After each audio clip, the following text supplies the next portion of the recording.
Oh, welcome into the Russ Joy Show. I'm Russ Joy. You figured that out because you're smart. It's also the name of the show. We have a lot to get into today. We have a lot of fun. I am looking forward to having some fun with each and every one of you out there on YouTube, Facebook, X, wherever you find this show. I am trying to figure out, it does seem like there's an issue over on the site formerly known as Twitter, now known as X, where like the live streams of shows just don't appear the way that they used to. And so like it doesn't automatically display in preview. And so you have to like click on a link or it's kind of dumb. I don't know what's happening over there, but I'm going to call Elon a little bit later and I'm going to find out exactly what happened. Now, he's not going to take my call as me, so I think I'm going to have to call him with a little bit of, a different voice and figure out if Elon will answer the Elon, I just have to say it's very sad. I know a guy, great guy in Philadelphia. His name is Russ Joy. He's got a wonderful program. It's a very informative and occasionally entertaining show. But every time he tries to stream to X, it's not working. It's just showing a link. No longer a preview. What's going on, Elon? What's happening? Explain it to me. Like I'm 5 years old. I think that would work. I think there's a good chance. Anyway, figuring out the thing over on Twitter. But all of you who join over on YouTube, everything remains uninterrupted. If you are one of the few, the proud, the people still remaining on Facebook, hello, welcome in to you as well. A lot to get into. We have Tush Push Hypocrisy, the end of the chain gang, and some scuttlebutt. Nothing that I'm not reporting anything. We're going to be very clear. I am not going to recklessly report. But there are some interesting things going on as you talk to people in the orbit of the Flyers about the end of the John Tortorella tenure and about a potential incident that occurred with one Cam York. Now, I will also add to it, we'll play a little bit of sound later on from the guys at Spittin' Chicklets, and you take a lot of things with a grain of salt, and certainly with those guys, you also take things with a grain of salt, but some very interesting comments that came out of what may or may not have occurred between Cam York and John Tortorella. If you had money, or if I had money on who was the guy most likely to get into it with Torts that led to Torts' firing, it certainly would not have been Cam York. But we are going to get there later in the show because I've heard a few things, and again, not going to report anything recklessly here, but I do have to tell you that it's very, very interesting, friends. So we'll get to that a little bit later on in the show. But first, we're going to add to the comments, and then we're going to dive into what the hell is happening with the Tush Push, because they've tabled the discussion. What does that mean? What does it mean about the vote itself? What does it mean about the future of the Tush Push? We're going to get there in a little bit, but first, out to the comments we go, and then we're going to dive into Le Tush Push and the Chain Gang and Cam York versus John Tortorella here on the Russ Joy Show on a Wednesday, a wacky Wednesday, a wonderful Wednesday. Chris Freed says, a shout-out is needed for Northeast Philly Father Judge High School who won the state championship in basketball. There's a basketball winner in town, unlike the dog crapola that is the Big Five City 6 and Sixers. Good on you. Good on you, Northeast Philly Father Judge High School. Father Judge, good job. State championship. That's exciting. Joe Papel says Devon Prep also won the 4A state championship. Not a Philly school, but a Philly adjacent school. Do we count that? We'll count it. Congratulations, Devon Prep. Congrats. Let's see. I did see there was a passing. We might do a moment of silence over on Snow the Goalie next episode. Andrew Fawcett says, morning party, people. Heck yeah. Joe Papel with a good morning. Let's see. Adam Glicka says, I'm like number one. It said, you're Russ Joy. I don't know. What does that mean? What does that mean? Kenny Jones over on X. Kenny, let me know if the video popped up in your feed or not, or if you had to click on the link. That's actually important. Trying to get a little bit of data here. Get a little bit of the scientific data of things. I've seen weird things happening with the goalie streams, with Phightin Words, with this show. I don't know if it's just, is it a shadow ban on Joy Media over on X? I don't know, but let us know. Greg Bondarenko's here over on YouTube. Ford says, welcome to the Flyer Show, where Russ will spend 45 minutes on the black and orange. That's backwards. and then run out of time to discuss the Eagles and Phils. Oh, no, we're starting with the Tush Push. We are. Let's see. Joe Papel says, welcome to the Russ Joy Tankathon. Flyers are not in the best tankathon position, but we'll get there a little bit later. Chris Freed says, has Russ ordered himself a torpedo bat? I don't need to order one. I got a torpedo bat. Believe me, very torpedo-ish, this bat. It's like a Funko bat out back. A little bit of wiffle ball in the backyard. No? Okay. Let's see. Oh, I saw this because Greg asked if there were any good pranks, and Joe says there was a Mishkov injury prank that wasn't funny. I saw somebody else put out on Twitter yesterday as a prank, as a joke, that I can't believe they revoked Mishkov's visa. I was like, oh boy. I was like, I knew people are going to fall for that. Not great. Not great. Chris Freed says, being a Penn alum, I have access to the alumni directory. I can get you Elon's email address. Thank you, Chris. That would be swell. Lasagna Gods. I don't remember that name on YouTube, but hello, Lasagna Gods. Man, I could go for some good lasagna, too. It says, I'm your Huckleberry. All right, like, lasagna would be great right now. Nice baked lasagna. I might have to text my wife. Maybe I'll put together a lasagna today in between meetings and everything else. AJ over on YouTube says, good morning, folks. Anyone else cool with the Bruins free falling to the 5th best draft odds? No. We'll get there when we get to the Flyers, but I absolutely hate it. The Bruins are actively tanking, and they couldn't come at a worse time. Adam Klika says, bring it out. I love how you break it all down and tell all. Hashtag get my popcorn ready. Yeah, I think when we get to the Flyers portion of the show, it'll be interesting. Video guy Amadeus here says, goodbye, Tank. Kenny Jones asks, favorite Val Kilmer film? I loved Val Kilmer as Batman. I know it's not like the most popular take, but I really did. I enjoyed Val Kilmer as Batman. I don't know if that makes me a bad guy, but I did. I enjoyed his version of Batman. Adam says, how were the cherry blossoms? I think I talked about this on Monday. They were lovely, lovely cherry blossoms. Brian Knowlton says, Hudson has more points. Are we going to judge the D-man who allegedly plays horrible defense or just crown him the Calder winner because Lasme famous typical Montreal? I think that there's just going to be that Canadian bias. We talked about this on the Press Row show the other day. I do think that there's an anti-Russian bias against Mishkov, and I don't think that the Canadian media wants to vote for him, and I think it's bullshit. But that's where we're at. Hudson right now is the favorite. Celebrating has the second best odds, and Mishkov is like a very, very, very, very, very distant third. JH is here. Hello. Kenny, good intel. Had to click on the link. I don't like that. I mean, I appreciate you clicking on the link, Kenny, but I don't like that it's not previewing over on X. Let's see. Adam says, to show support, he liked the vid. If you're on YouTube, please hit that like button. It's important. I see Ford has a thing here about Jeffrey Lurie. I have the quote, so I will get over there, and I'll bring this comment up in a second. Andrew Fawcett says, Val Kilmer as Batman was Jim Morrison as Batman.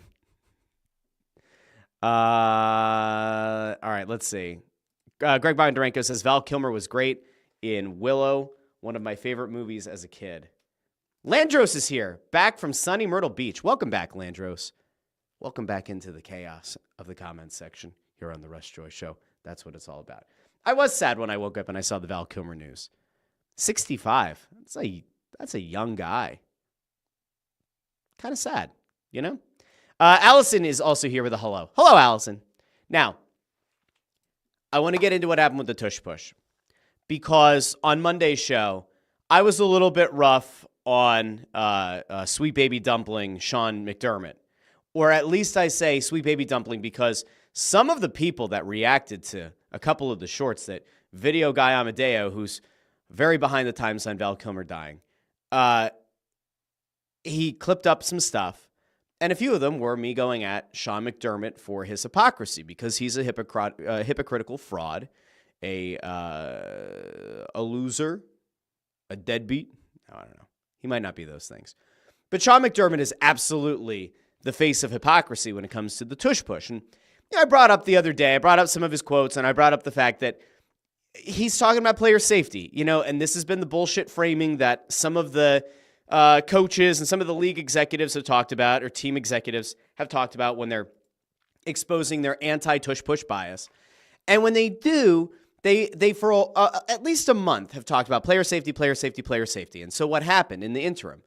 Well, it was brought up that there's no data to back up the belief that there's any reason that the tush push should be banned on injuries, because there have been no significant injuries from the tush push. And for whatever reason, and you can make of it what you want, you can go after it however you want.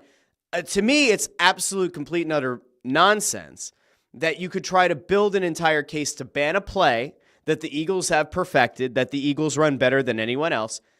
Trying to ban that play just because you can't figure out a way to stop it and the play falls within the rules is kind of nonsense. But what makes it worse is trying to say that it has to do with player health and player safety. And I noted on Monday's show that it's especially hypocritical because Sean McDermott's Buffalo Bills squad has run it the second most times in the league. Now, they haven't run it as much as the Eagles, but I believe it goes Eagles, Eagles, gap, Bills, gap. And then I don't remember who the third team is. But, it's a significant margin between number 2 and number 3 and the rest of the league, right? So Sean McDermott, to me, was hypocritical. He addressed some of the hypocrisy. I believe it was yesterday. And I'm going to get to all of it. But there are thoughts flowing in from coaches, from executives, from unnamed sources. And I want to try to bring as many of them to the table today to give you as comprehensive of a look as we can at the feeling around the tush push vote. Because, listen, if you're an Eagles fan, you're going to want to see the tush push stay. It makes sense. It is a very successful play. This tush push discourse really popped up in 2023 when the Eagles tush pushed their way to the Super Bowl and lost to the Chiefs. The discourse kind of settled down a year ago when the Eagles collapsed down the stretch. But now that the Eagles have won the Super Bowl, due in part to the tush push, it has kind of come back up and around. Now, again, the whole point of going through this in a comprehensive fashion is so that when you're arguing with people at work or someone in your family or with friends or with random strangers on Twitter or Reddit or wherever else, you will be at least somewhat armed with as much information as you can have about where things stand. Now, I want to start with an anonymous source. So this came out through ESPN. And I think that it's important that we go here first because this comes from a team source, not the Eagles, a team source, and from a head coach in the NFL who wanted to remain anonymous. You'll figure out why in a second.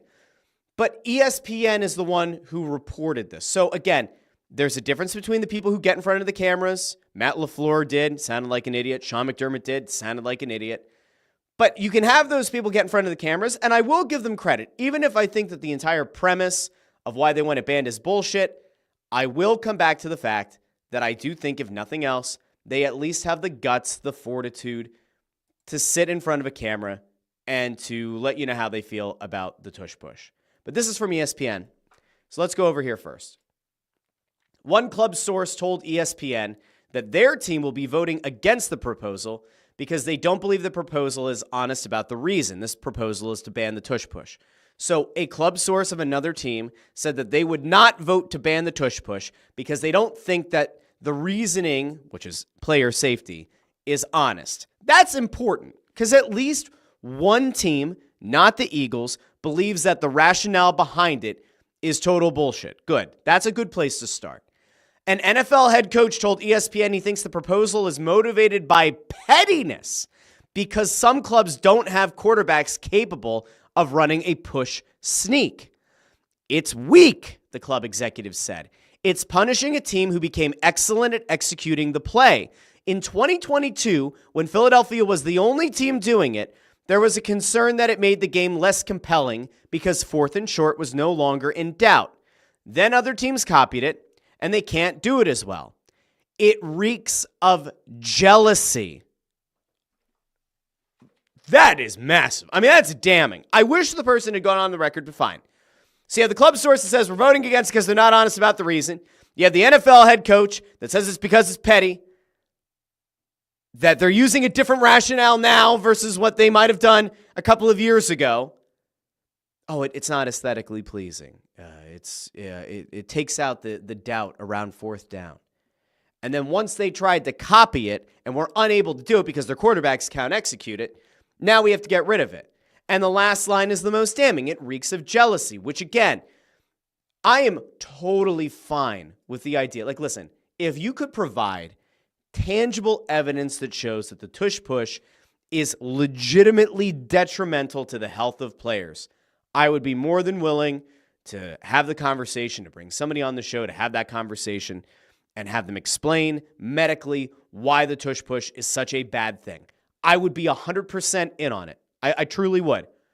Except that that's not really what's happening. Now, we're going to build off of this because then I saw Mike Sealski passed along a comment from Rich McKay of the NFL's competition committee. We're going to go over here really quick. So thank you to Sealski for having this quote. I don't know where else this is available, but I saw it on Sealski's Twitter, so we're going to use it. Rich McKay of the NFL's competition committee said that the health and safety concerns around the Tush Push come down to, quote, what may be, not what has been. By that standard, football itself should be banned, says Sealski. As a joke, obviously, tongue-in-cheek. But I want to go back to that quote. What may be, not what has been. So Rich McKay's logic or Rich McKay's read on it is the timeless Kamala Harris adage of to be unburdened by what has been. The Tush Push health and safety concerns are what may be, not what has been. What may be, not what has been. We understand that this is bullshit, right? Like, we understand that the entire premise there is bullshit, right? Like, even if you were a legitimate health and safety expert or somebody who lives and dies with the idea that you have to do everything to protect the players, that's where we're going here? Okay, that's fine. Let me go over to Kevin Negandhi from ESPN. Local guy, went to Phoenixville High School, spoke at their commencement a few years ago. I was there, sitting on the field as a very roasted, toasted teacher. It was very hot on the turf field. Washington Field? I think it's Washington Field. Anyway, we're going to go out to Kevin Negandhi. He says, if anyone says banning the Tush Push is about player safety, where's the data? There's nothing that suggests it's about injuries. The Eagles have just perfected it, and some teams want to take that advantage away so they don't have to deal with it. Well, that's correct. But I'm actually going to go to the face of the nonsense. I'm going to go to the face of the guy who keeps saying that it's all about health and safety, health and safety, health and safety. I'm going to go out to the fraud known as Sean McDermott. Now, I get it. It might seem sensationalist of me to call him a fraud and to call it a joke and to say that it's all bullshit. But in fairness, it is all bullshit. We're going to go out to Sean McDermott because I am going to give a ton of credit here. Elliott Shore-Parks can be heard in this video. This is not his video, but he is in the scrum around McDermott. And I'm going to give Elliott Shore-Parks a hell of a lot of credit because he didn't get into it with Sean McDermott, but he certainly openly questioned the hypocrisy. So again, this, if you didn't see it, this to me, once again, proves that McDermott is lying through his teeth and that ultimately McDermott, for whatever reason, is going to continue to push this nonsense narrative that there is a legitimate injury concern to the Tush Push. Listen to this back and forth. We'll pause it every once in a while just to make sure that we're being fair. But let's go out to Shawnee McDermott. I called him Shawnee the other day. I'm going to keep calling him Shawnee McDermott. Let's go out to Shawnee. Oh, you can't hurt the players. Oh, the poor players. There's no injury data to prove that there's an actual injury concern, but Similar to how I felt at the combine, I've done, I've dove deeper into more of the data on it, and excuse me, signore, per favore. What is the data that you're using? What is this data? Let's get into it. just thought more about it as well, and my position hasn't really changed at all. I dove into the data. My change. It hasn't changed. Why am I doing a stereotypical Italian? Should I go Irish? Because he's McDermott. I assume he's Irish. All right, so what the fuck are we talking about here, Shawnee? You dove into the data. What did the data tell you, Shawnee? At all. I feel where I'm most concerned is even though there's not significant data out there to this. Oh, I dove into the data. The data told me that I need to continue going against the Tush Push. Okay. But there's actually not a lot of data to support what I'm saying. But I dove into the data. There's not a lot of it, but I dove into it. And then I thought to myself, yeah, that seems like a sound, good rationale. Okay. At this point, my biggest concern is the health and safety of the players. First and based on what? Foremost. What are you seeing with the health and safety of the players? Since, as you said, there is really no data to say there's injuries. Like, what are you seeing? Yeah, I think that's Elliott Short Parks pushing back. Good job, Elliott. Good job.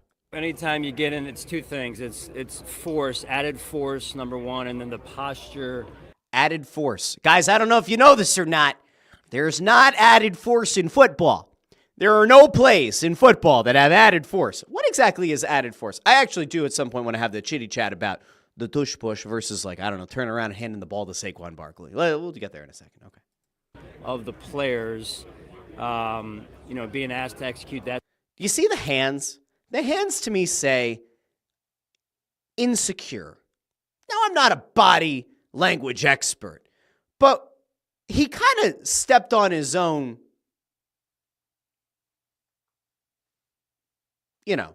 with, I dove into the data. Now, there's not a lot of the data there, but yeah. I dove into the data, and it tells me that there could be an injury concern. Yeah. Now we got this applied force. Too much force coming in. We got too much force. Okay. But he's doing this. That type of play, that's where my concern comes in. Do you think you'll continue to run the play if it remains? And you have- Oh, shit. Elliott Short Parks, I don't know if you heard it. He said, will you continue to run the play? Yes, Shawnee. Shawnee, remember, I'm just saying, you're a guy who runs the play the second most times in the league. You're saying it's unhealthy. You're going to keep running the play, Shawnee? You have concerns about the safety. Do you think you'll continue to run it? Because I think you ran it quite a bit last week. Oh, that is a beautiful question. Elliott Short Parks. This is Chef's Kiss. I'm going to tweet at Elliott later. He won't care, but I'm going to tweet him because it's beautiful. If you're concerned about the injury concerns, are you going to keep running it like you have? Because you ran it a lot last year. Okay. A form of it, right? A form of it. So I think it's a loose term, really, in terms of what defines a tush push. Oh, now we're getting into the semantics of what a tush push actually is. How are we going to break it down, Shawnee McDermott? How are we breaking down what a tush push is? Do you have multiple variations that you want to go to? Okay. Ford asks, and I do a very bad John Gruden impression, but maybe a Gruden would actually make a lot of sense here. Let's go back. I'm gonna re-rack this a second, and then maybe we'll see if we can break it down with a little Gruden-esque. What defines a tush push in terms of what? So I think it's a loose term, really, in terms of what defines a tush push. It's a great thing, man. I'll tell you what, man. I love the tush push. You want to talk about a play that gets guys excited? When you get to push another guy's tush, man, that's what it's all about. We call XYZ banana push the tush. He wants to say, oh, what exactly is it that makes it a tush push? I'm going to give you a little bit of an idea there, Sean. You take the guy, you take his tush, you push it into the end zone, man. It's great stuff. 4th down, goal line. XYZ banana, push the tush. That's it. So there's different forms of it out there. I know we are one of the teams that people identify that run it. That's fair. There's other. Well, no shit, it's fair. We've all seen you run it. That's the problem, dumbass. All right, continue. Other teams as well. So I just look. We're gonna always act in a way that's best for the health and safety of the players, and I think that's the responsible way to go. Okay, so guys, I know that sometimes I get hyperbolic. I get it. Sometimes we get a little bit goofy, on the show. We had an Irish accent, an Italian accent. We had John Gruden. There was something else. I almost went into a Matt Foley at 35 years old in a van down by the river. I get it. Things get a little bit unhinged on the show. There is no way to try to make logical sense of Sean McDermott's position on the Tush Push, okay? If you want to be another team and you want to make the case, fine. But here is the truth. Here are the facts as we know them. Sean McDermott is now leading the charge against the Tush Push, which is fine. He says it's because of health and safety reasons, which is fine. But he said, I dove into the data, and I'm still of the belief that it's risky to players. And then admits there's not a lot of data to support that there are injury concerns. And we're going to continue to make intelligent decisions. We're going to continue to make decisions based on this limited data. And then when asked, what data are you referring to that shows player safety issues? He says, well, it's really about the applied force. And then when pressed on, why is it that if you're so concerned about the play and the safety of the players, why are you as a head coach calling it as much as you are? Why, Sean McDermott, have you called the Tush Push the second most times in the National Football League? One would assume that if you want to be consistent in your logic, you would say, it's an unsafe play, we're not running it. Or it's an unsafe play, it's 4th and goal, it's the AFC Championship game, we're going to go for it because we have to, and we think that Josh Allen can execute it. We're going to do it even though I know it's dangerous, we're going to still try it. But no, you run it the second most times. So why are you going out of your way to effectively contradict yourself? There is nothing there. All right? So let's re-rack it. Sean McDermott says, I dove into the data. There's not a lot of it, but I dove into it and I believe that there's a player safety thing. If the data were water in a pool and Sean McDermott dove into it, he'd break his fucking neck because there's no data to support it. That's it. Case closed. It makes no sense. So then you go, okay, fine. Let's just assume that there is a case to be made that there is a potential. Remember that league executive from the Player Safety Committee, that executive said that the argument right now is about what may be, not what has been. What may be, not what has been. I don't know if these people are aware. Football is a very dangerous sport, okay? Now, I did not play football. Look at me, okay? The Tush Push. Could it be dangerous? Sure. Is there still impact? Sure. Let's think about what the Tush Push is, right? The linemen have to get as low as they can, right? There's always that clash between the offensive and defensive line. That doesn't change. But it's all about getting low. Fine. You're getting a guy in Jalen Hurts who can squat like 600 pounds. You're getting that guy to slam himself forward into the line just like you would on a regular quarterback sneak. The difference is that you have Saquon Barkley who can squat like 500 pounds behind him and maybe another player or two pushing Jalen Hurts. But we're not talking about they're running from 15 yards away and they're decking Jalen Hurts. You don't have somebody lining up 20 yards behind the play to come in and slam into Jalen Hurts. It's a shove forward. You want to call it a rugby play, that's fine. And there have been some people who said it's more of a rugby play than a football play. And that's fine. But can we at least be honest that, just conceptually, Jalen Hurts goes for what is essentially a quarterback sneak with a couple of guys pushing him versus Jalen Hurts turns around, hands the ball to Saquon Barkley, who has a multi-yard lead up, right, coming out of the backfield, who is then going to run as fast and hard as he can and slam into guys at the line, whether it's his own player or a defensive player or a linebacker trying to come up over the top, there's going to be an actual collision, a high impact collision. So like your idea here is we're worried about the positioning. Like Sean McDermott said, the positioning. What about the positioning?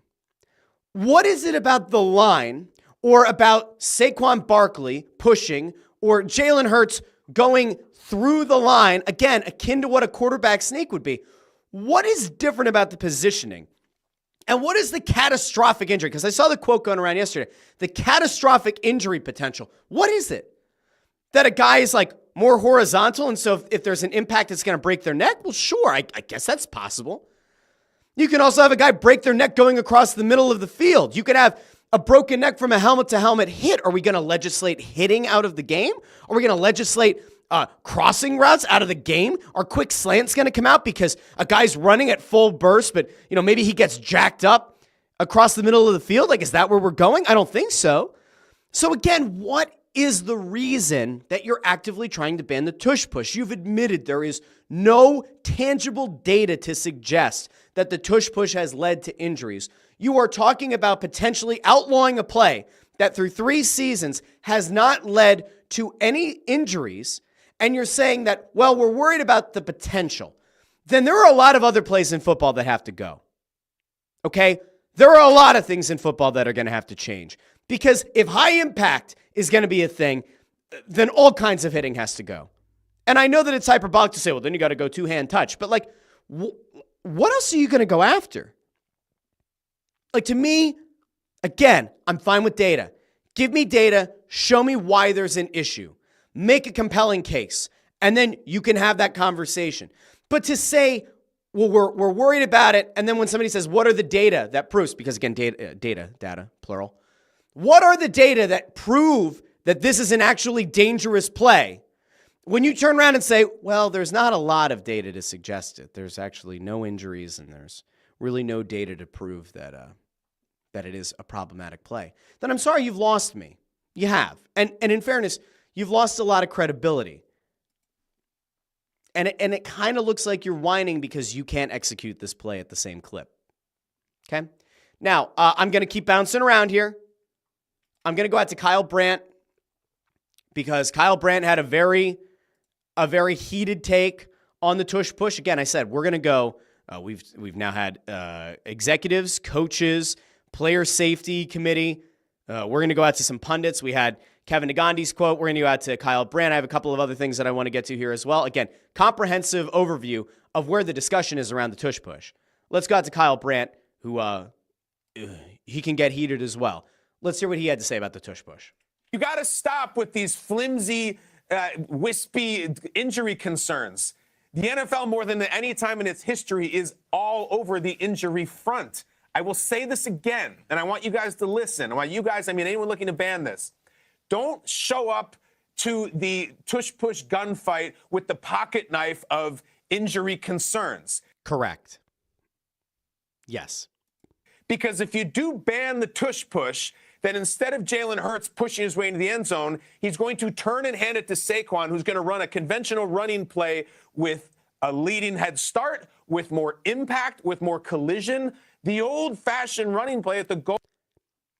You know that Leonardo DiCaprio meme of him sitting on the couch like that? That's me right now with this. All right. Goal line has a higher injury risk than the tush push. So get away from me with that. If there's some other reason other than this nonsense obscure, it doesn't look like football to me. It's because it's kicking your ass in football. That's why you don't like it. All I hear, injury concern, it's nonsense. Doesn't look like football. Stupid, desperate, reaching. What else is there? Until I hear something, you better not vote against this thing. And if you do, you're only doing it because you know you have to go through the Eagles and they do it better than you. That is 100% correct. So I am fully in alignment with Kyle Brandt. So there's one of your leading national media talking heads calling out the hypocrisy. Now, in fairness, Kyle Brandt knows plenty of people in the league. knows plenty of people, has probably had many conversations with people around the league. So I would also imagine that he's echoing some of what he has heard from detractors. I want to go out because Jeffrey Lurie had some really interesting comments as well. And this is kind of what you would expect. So I'm going to go, we're going to give Elliot Shore-Parks some credit here on the transcription of the quotes. But I want to go out to what Jeffrey Lurie had to say. So, question is asked of Jeffrey Lurie. You bring up player safety. Atlanta Falcons CEO Rich McKay brought up that the aesthetics of the play was part of the dialogue. What's your reaction to that? And he says, you know what? I remember reading about the forward pass, and they said it was a really odd play that is no part of American football. It was controversial when the forward pass came out.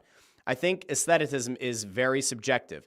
I've never judged whether a play looks okay. Does a screen pass look better than an in route or an out route? I don't know. To me, it's not a very relevant critique that it doesn't look right or something like that. I don't know what looks right. Scoring. We like to win and score. He has another quote. He's asked, you said there's an injury concern. If there's an injury concern, you'd be concerned. Do they have to show you more that it's a more dangerous play than a quarterback sneak in order for you to buy that? Lurie responds, absolutely. I want to know what data there is. I don't think there is any. If you want to say that it could be, it's hard to make rules on could be's and should be's. The quarterback sneak is one of the reasons we like using the tush push. We think it's a safer play than the quarterback sneak. The quarterback sneak, if you talk to quarterbacks about it, there's more spearing going on. They're less protected by the players around them. One of the reasons we got motivated to develop an expertise in this play is that it was more protective to the quarterback. It's ironic that people would bring up health and safety. We're at the top of the game in terms of wanting health and safety on every play. We voted for hip drop tackle and defenseless receiver. We always will. Always support what is safer for the players. It's a no-brainer. If this is proven to be less safe for the players, we will be against the tush push. But until that's the case, to me, there's no reason to ban this play. That is a mic drop. That is a mic drop from the owner of the Philadelphia Eagles. And you're citing past precedent in the willingness to vote out plays that are dangerous and to vote against things that are bad for player safety. That's exactly how this is supposed to work. And yet for some, it seems like that is too complicated of a concept to understand. Now we're going to go back out. So that was Jeffrey Lurie. I think I had one other thing that I wanted to get to here. Let me just double check. I did all those. Have that one. Okay, yep. So then we get to a guy that I brought up on Monday who just left Good Morning Football, Peter Schrager. And he was on McAfee's show. And, you know, they were talking about the fact that this vote that was supposed to happen, right? This vote was a mess. And it didn't get voted on in part because the league or somebody else wanted the conversation to continue.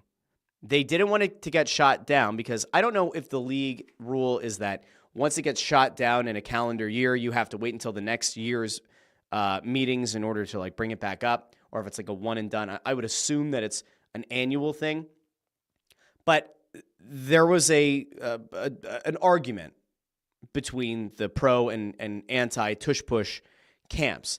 And what it sounds like is that there was a split vote in that the ban vote people didn't have enough votes. And so they motioned to table the discussion. So again, the tush push isn't out. The tush push also isn't necessarily safe yet. They tabled the vote until May, which now means that this shit's going to happen again in a month where we're going to have the conversation once again around whether or not it's safe, and the anti-tush push people are going to have another month to try to put together data to show that it's a dangerous play. But anyway, I want to go out to Schrags because he and Pat McAfee had a very good back and forth, and it is just absolutely wild. So let's go out to them, and let's hear what Schrager had to say about this tush push tabling and about whether or not there's even merit to the argument.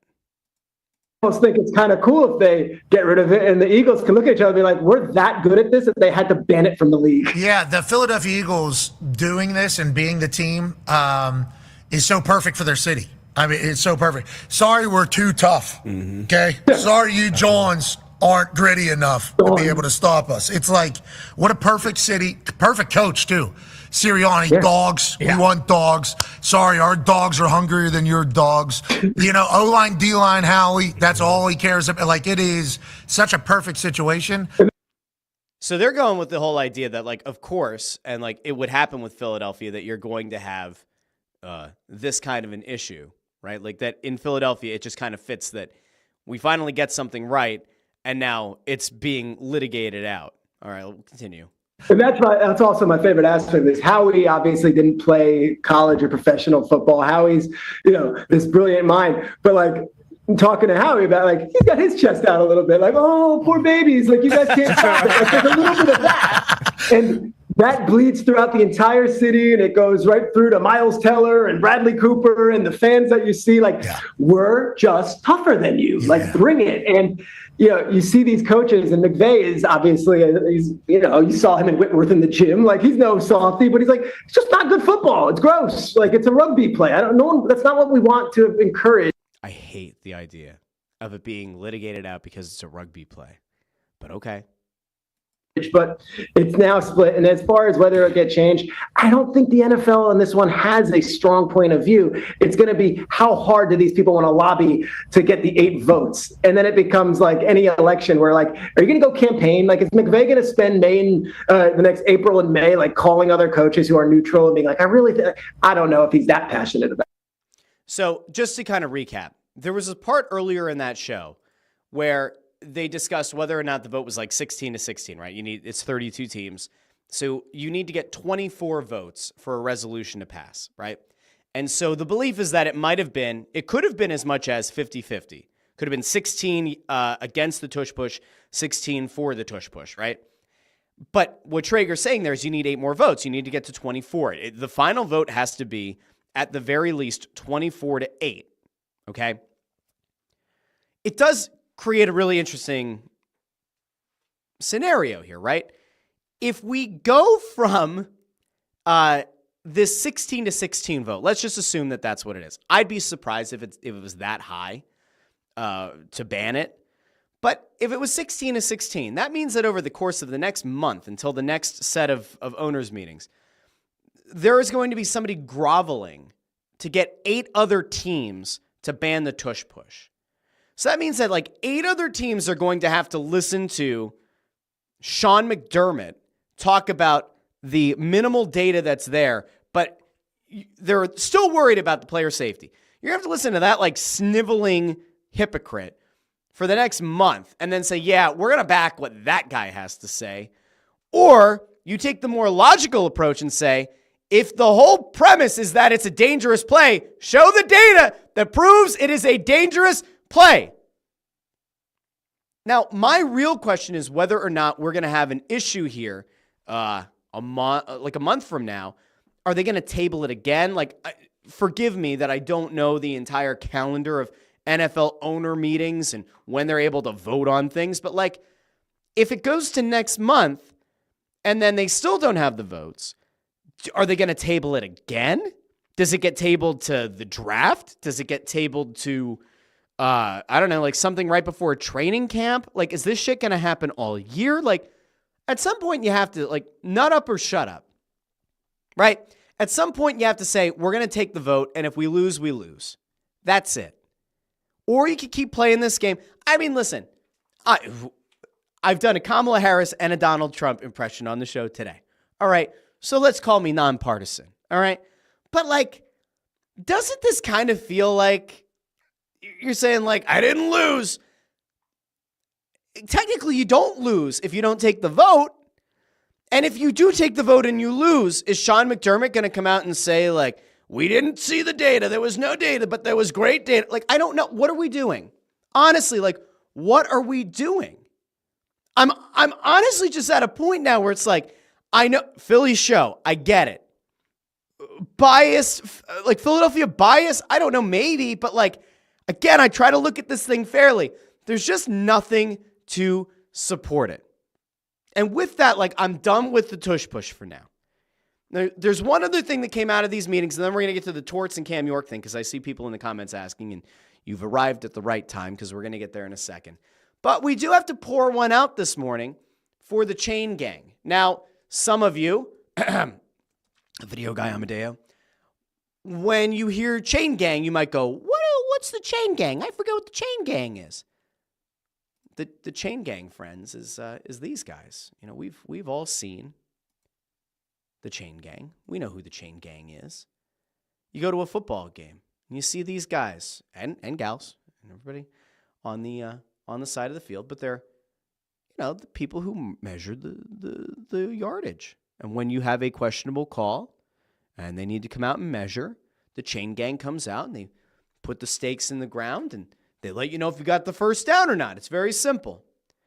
Well, rest in peace, chain gang, because one of the things voted on yesterday or on Monday that passed is that the chain gang will still remain on the field as kind of like a physical backup, but the NFL is now going to change to a camera technology that is going to presumably more accurately measure down and distance and is going to give a better indication of where the ball should be placed. So all those times that we've sat back and said, oh, well, it looks like from this camera angle, it should have been a first down, but the chain gang marked it short.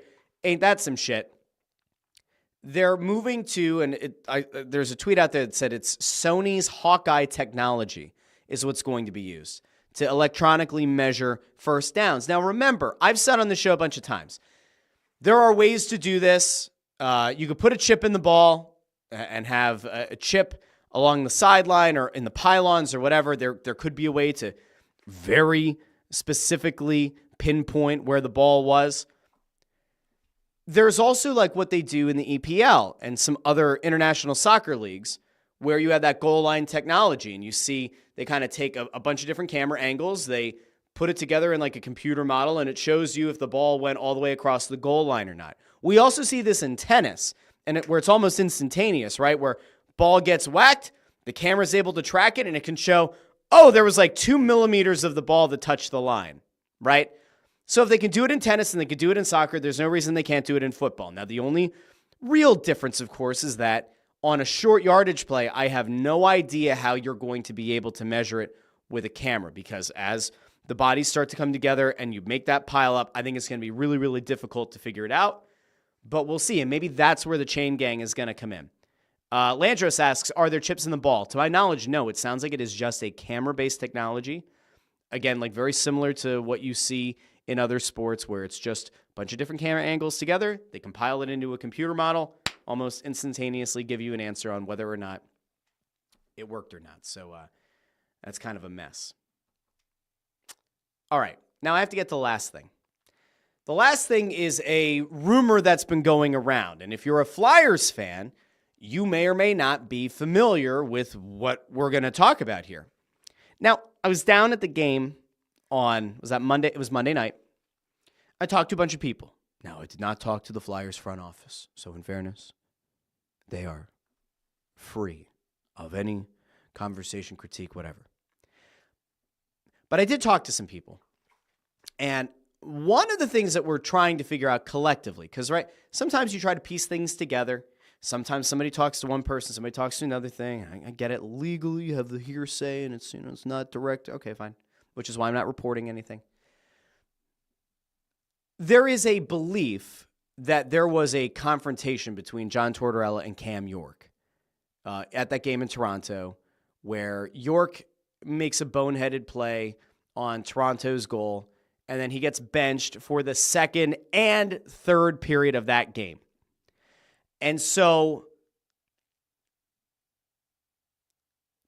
if you're a player, right, and you've been kind of put in the doghouse a bunch of times, like Cam York has with John Tortorella, has been scratched, has been benched, all that. Mishkov has as well, but York probably thought that he had built up enough equity over the last few years with Tortorella, with the organization. He's a pending restricted free agent.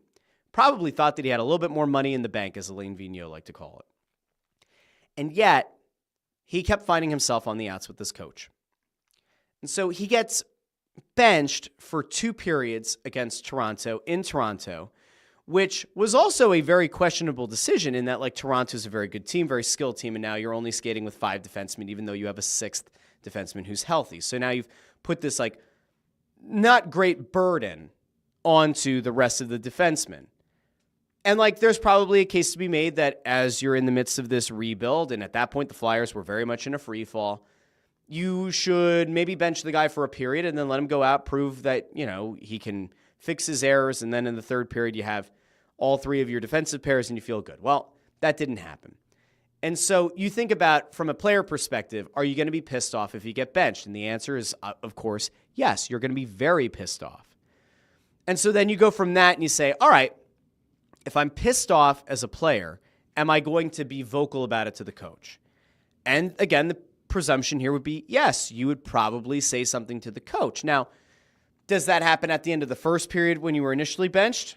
Probably not. Does it happen after the second period when you've now been benched for a full period?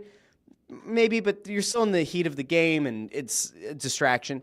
But post-game, after you've been sat for 2 periods, is that when you have a confrontation with the coach?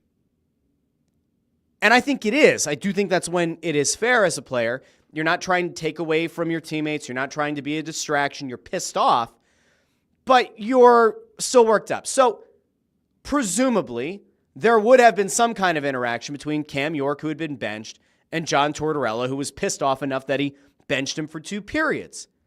And then you zoom out for a second, you fast forward to the next game that the Flyers played.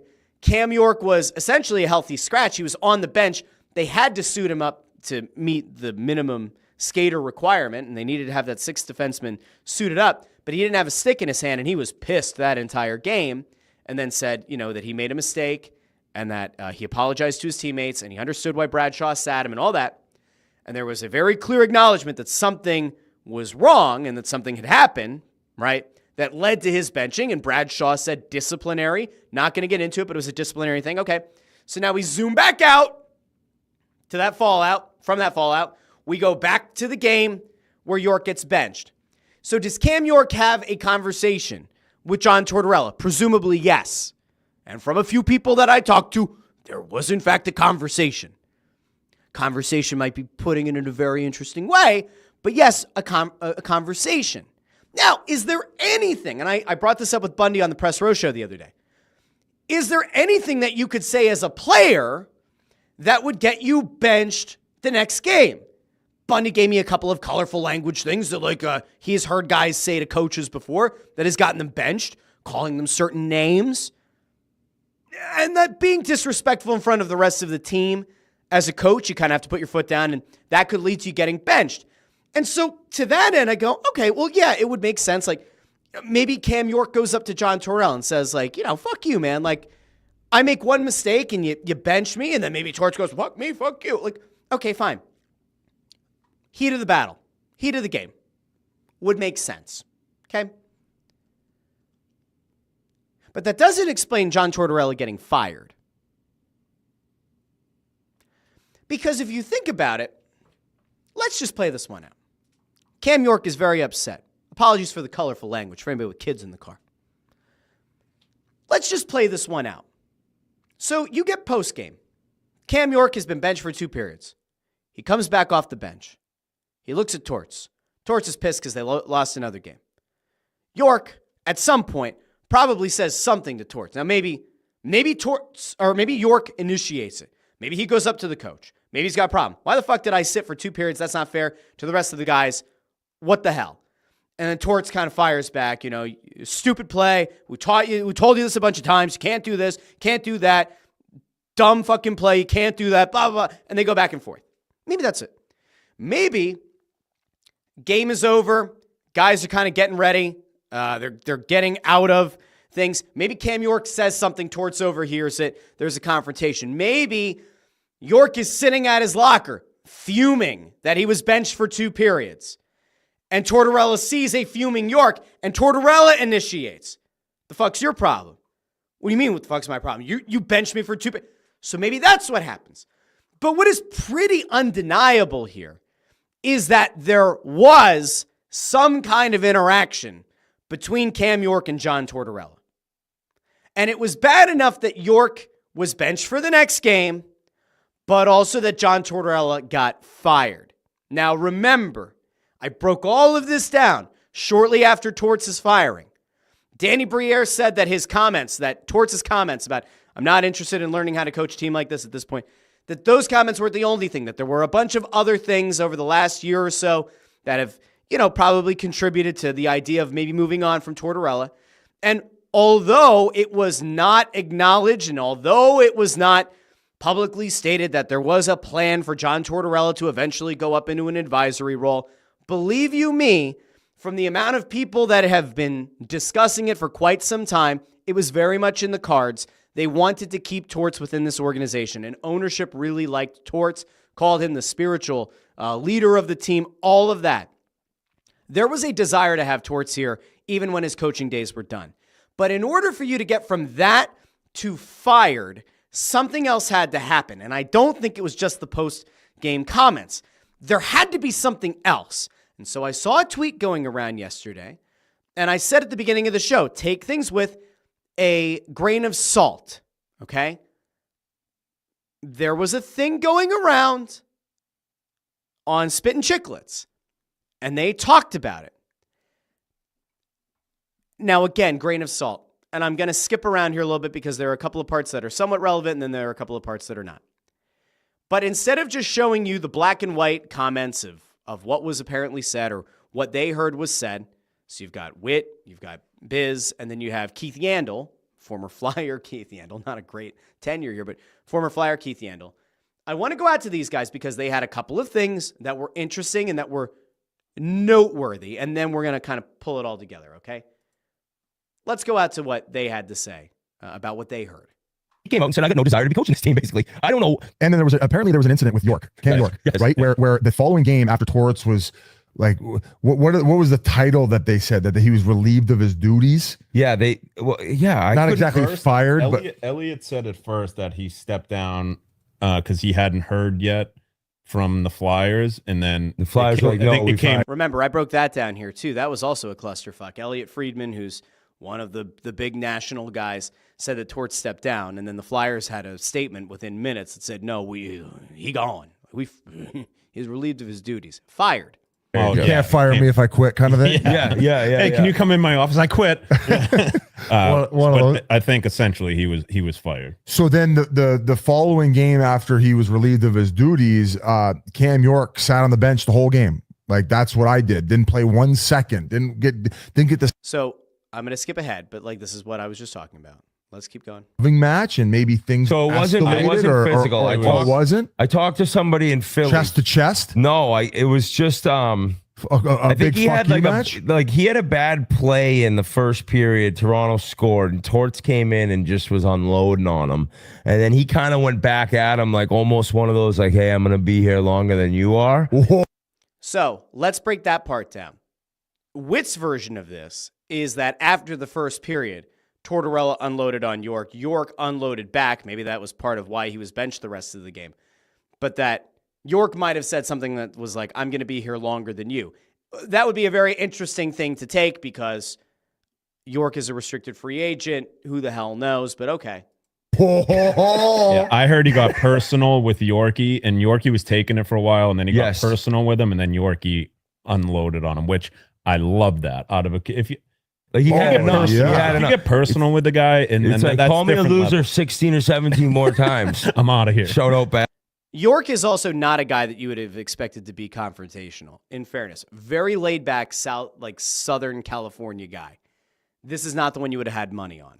Basketball. Small cock, bad breath. Guys don't like you. Yeah. Hit him with everything. But so he didn't play the rest of that game. Then Torts got fired, and then the team just punished him. Like, we can't have that. You screaming back at a coach which makes sense. Disrespect. Can't do it. But again, doesn't explain the Torts firing. Screaming at you. Meachcock's probably got the popcorn out. Like, yeah. What about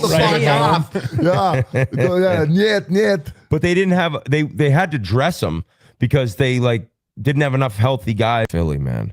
But they had to dress him because not bench all game for the year in Philly. Nice kid, passionate kid, cares, but I would have never expected him to yell back at a coach like that, and I absolutely love it out of him. No shit, eh? Yeah, I mean, I'm sure you just had enough. It's probably been 3 years. So you know the I think full this story. is where we then. get to the No, win I don't. quote. I don't. Bullshit, Jans. But yeah, no, I'm proud of him. Should we waterboard Jans to get it out of him? So here you go. I think Only if Torts it's was body like armor. telling him like resign here, I'll bury you. Like it was getting like a little over the line, I'd say. You know what was said? I don't know anything. I'm just telling you what I'm hearing. If you hit someone with a "I'm gonna be here longer than you," and then they get fired the next day, is so fucking funny. Hey, I remember when Terrian was. All right, so we're gonna end it there. So let's kind of like parse this, and like I said, you have to take everything with a grain of salt. So like let's try to compile some of what I heard, some of what the Chicklets guys said. Let's lay out a scenario, a hypothetical, certainly not reporting it. Cam York gets benched. After the first period, Flyers are getting their faces kicked in. York makes a stupid play, gets benched the rest of the period. They go into the locker room. Torts unloads on York. York is finally fed up. He's dealt with enough shit from Torts this year. He kind of unloads back and maybe says something like, I'm going to be here longer than you. I find that hard to believe, but okay. Torts then responds, yeah, well, if you re-sign here, I'll fucking bury you. Not saying he's going to put him 6 feet under, which is somehow how some people read that on Twitter yesterday. But rather like, if you re-sign here, you're not going to prosper. You're not going to blossom, which also, by the way, would be a very stupid thing to say as a coach, right? Restricted free agent coming up. Dumb thing to say. Not good for negotiating leverage. Also, just in theory, would effectively say that no matter what my GM and president of hockey ops and ownership signs off on, I'm not going to play you. I'm not going to allow you to flourish. I'm going to inhibit your growth as a player. Like, let's just imagine that those two things happen, right? Let's imagine, again, I don't really believe this, but York says something to the extent of, I'm going to be here longer than you. And then Tortorella fires back, if you're here, I'm going to bury you. Essentially, I'm not going to let you play and succeed. If I were the organization, I'd be much more upset with the head coach. I would.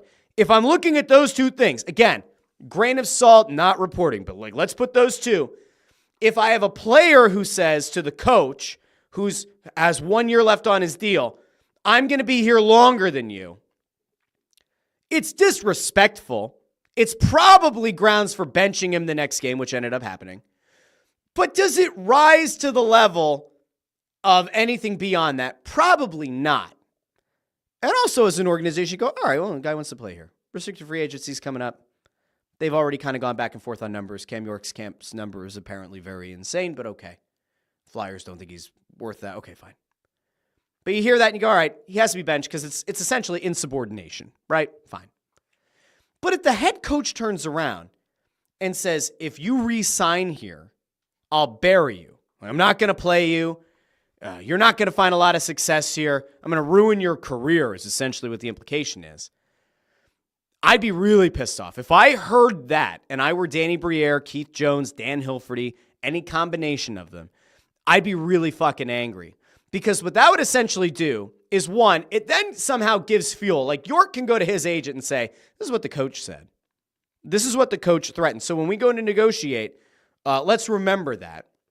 And an agent is going to do a very good job of trying to leverage that in the midst of negotiations. And if you are the front office and you want to re-sign Cam York, just think about, like, that means that the coach believes that no matter what you do, signing-wise, no matter what you do, this coach is going to have an axe to grind with this player and is going to almost diminish the value of the player that you've worked to re-sign. That, to me, is somebody who feels a little bit too comfortable in their position as a head coach with a lot of say and authority and maybe the ear of ownership and maybe a little bit of influence in decision-making with that front office. That feels like a very big overstep. That feels like a really big reach. And to me, that feels like something that you just cannot and should not do as a head coach. You can't say that. Now, is that grounds for firing Torts? I don't know. There have been people who have had the conversation behind the scenes. Was there a physical altercation? From everything I have heard, I will say this. I do not believe that there were fists a-flying. I don't think that Torts swung at Cam York. I don't think that Cam York did a double-leg takedown on Grandpa Torts. No, I don't think there was a physical confrontation. Now, is it possible that in the heat of the yelling at each other, could they have bumped into each other? Could there have been a physical contact as they're yelling at each other? Maybe. I think a lot of us have probably been there at some point in life where you do get into it with somebody and you may make contact. Was it enough where another player or a coach or someone else had to physically separate them? Do you have like a pull apart like you see in pro wrestling where the guys get, nose to nose and maybe there's a little bit of a shove? Could there have been that? And then, you got guys pulling apart and you got Torts on one side of the locker room and Cam York, F-bombing each other from a distance? I don't know. Is that feasible? Maybe. But do I think that there was like an actual punch thrown? No. But if you take a look at this in its totality, and if you take what I've heard, what the Chicklets guys talked about, and even if you take it with a grain of salt, let's whittle it down. There is a very good likelihood that in that Toronto game, at some point in that locker room, Cam York and John Tortorella had a shouting match. It's possible that there was a threat one way or the other, that maybe there was a mention of, I'm going to be here longer than you, I'll bury you. And then at some point, those two may have come nose to nose. Maybe there's a shove, not like a very aggressive, I'm trying to hurt you shove, but maybe there's a little physical contact. Maybe there's a little bump. Maybe there's a little bit of a pull apart. That would be a locker room. That would be a pro sports locker room. Is that enough to get you fired? Well, if I'm weighing everything, if I'm weighing Sean Couturier's benching last year, if I'm weighing the scratching and benching of Mishkov, if I'm weighing the way that Torts did hurt negotiating leverage at different points over the last year plus, especially as it pertained to Morgan Frost, and benching him when other teams were kind of poking around, the player, it doesn't help your negotiating leverage when your coach is benching a guy, scratching a guy, not playing a guy. If I take all of those things together, if I take what has happened so far this season, if I take all the losing, although you expect it, the way that guys look and sound in the locker room after games, if I have a good pulse on how the locker room felt after Couturier's benching last year, through this offseason, through this season, we have whatever happens between Torts and York in the midst of this loss and the detrimental impact it had, not on the game's result, but on how unfair it was to the other 5 defensemen to have this guy be benched. If I take all of that in totality, I'm probably getting very close to making a decision on the guy. And then when he goes out post-game, which is presumably after he and York have had whatever happened, and he says, I'm not interested in learning how to coach these guys or coach this team in this situation, that to me is the thing that ends it. Like that to me is the cherry on the shit sundae. And so if you put all of it together, regardless of if there was contact, regardless of if there was the threat of, I'll bury you or, I'm going to be here longer than you, whatever was said, if you put those things together, it's then understandable why the comments post-game were probably the last thing. That was probably the thing that at the very end makes you say as an organization, it's time to move on.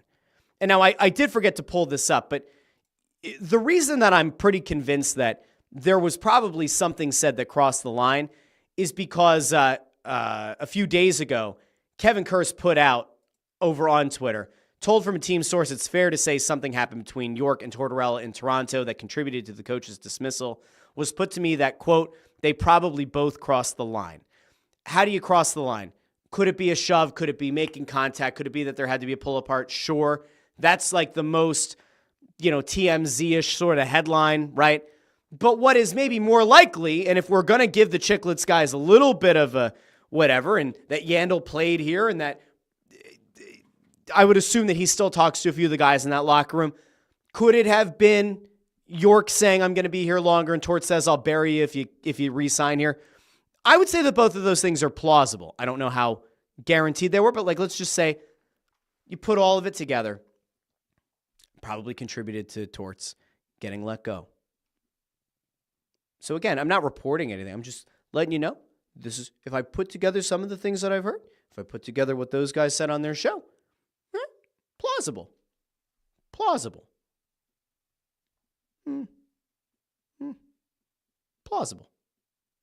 So that's where I'm at.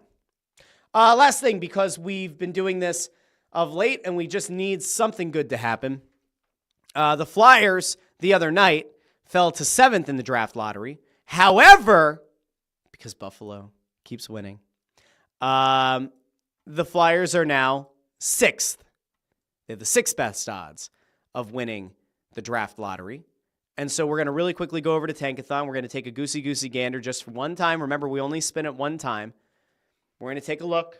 I've been getting very bad luck on the Tankathon spin, but the Flyers are now they're 6th. Boston, as it was alluded to earlier in the show, have lost 9 straight games, actively tanking. They have 1 game in hand on the Flyers, 2 fewer points. That's not good. We were talking the other day about the fact that, the Flyers, they've played more games than a bunch of these other teams, but you look at it now and it's Nashville, Seattle, and Boston all have a game in hand on the Flyers. But the Flyers at some point have to start losing again. All right, here we go. We're going to sim it. And the Flyers fall to 7. This would be a disaster class. So, and Buffalo would jump up 5 spots, and Chicago moves up 1 to the top pick. We're just going to act like that spin never happened, friends. It never happened.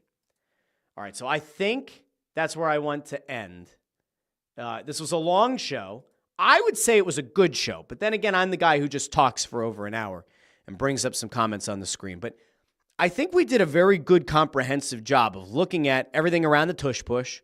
We poured one out for the Chain Gang, and then we had a little chitty chat about Cam York and John Tortorella. So I would say, all things considered, it was a successful Wacky Wednesday, wonderful Wednesday on the Russ Joy Show. You can let me know how you feel in the comments. If you watch live, you can let me know in those comments. If you watch after the fact, you can leave them in the comments on YouTube. You could certainly go over to Apple Podcasts and leave a 5-star review. Even if it's critical, even if you hate me, but you leave 5 stars and a review, I'll read it on the show. If you're on Spotify and you can leave a 5-star rating, I'd greatly appreciate it. Do me a favor, though, no matter what, like the video, share the video, and subscribe because it does help the channel, okay? Like the video, share the video, and subscribe. And if you do listen in podcast feeds, the show is available on Apple Podcasts, Spotify, Pandora, Amazon Music, wherever you get your podcasts. I typically have the show turned back around within an hour and a half of the live show ending. So you typically have it by your lunch break or maybe by the time you get in the car to go home from work. So anyway, this is beautiful. Adam Glicka says, thanks for making my morning better. I hope I brought some joy to your day, Adam, and to everyone else who was out in the comments today. I appreciate each and every one of you. I will be back on Friday with a new episode of The Russ Joy Show. I know I say this every week, but I do plan on doing an episode of It's Just Wrestling on Thursday. And there is supposed to be a new episode of Snow the Goalie this week. So keep your eyes peeled. And don't forget, Phightin Words, now part of Joy Media, Phillies podcast, Anthony Sanfilippo and Bob Wankel. They have their own YouTube channel. They're also available on the Joy Media YouTube channel. That's a great place to go for your Phillies breakdown. They're doing shows on Mondays and Fridays. So I'd encourage you, if you haven't done so already, go back and listen to their episode from Monday and, be ready to tune in when they go live on Friday. Until all of that, I'll talk to all of you on Friday morning here on the Russ Joy Show. Until then, I have been Russ Joy, but you knew that already because you're smart and it's also the name of the show. Have a great day, everybody. Talk to each and every one of you Friday here on the Russ Joy Show. Bye-bye now.